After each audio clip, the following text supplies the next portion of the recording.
Assalamu alaikum tordaşlar, Uygurlarım, bizni qo'llayotgan qarindoshlarım. Yaxshimizlar?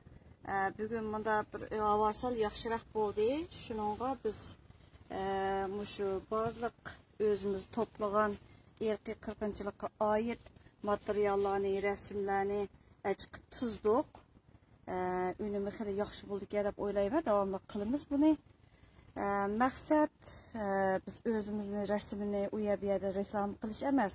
Maqsad bizning uchrayotgan vatanda qirilayotgan millatimizga ovoz chiqarish. Vatanning egisi vatanda, lekin ular chorasiz, biz chorasiz emas. Ovoz chiqargidek o'z chiqirimiz, harakatni barkat deb tikan. Biz o'zimizning zulmini anglashni xohlamasak, boshqa odam hargiz bizga yordam qo'lini sunmaydi. Qo'limizdan kelishi qilamiz. Natija Xudodangu biz sababning olimi bu. Bir singlimizningki mushu bizning o'tkazayotgan faoliyatimizni qo'llab, ham o'zining bir kishilik hassini qo'shish uchun evatgan ovozni hozir qo'yma. Assalomu alaykum barliq qarindoshlar. Vatanimiz Xitoylar tarafidan besib tartib irqiy qirg'inchilik uchrayotdi.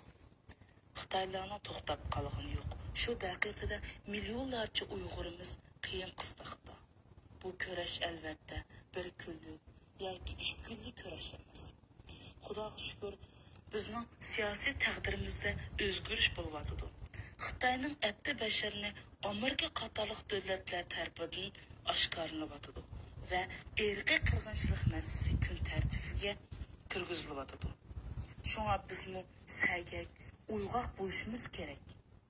Bizdek ig'ir zulmga uchirgan millat qo'limizda bor bo'lgan dalil isbotlarni Amerika qatorliq cho'ng davlatlarga xat yozish, avatish xizmatini qilishimiz lozim.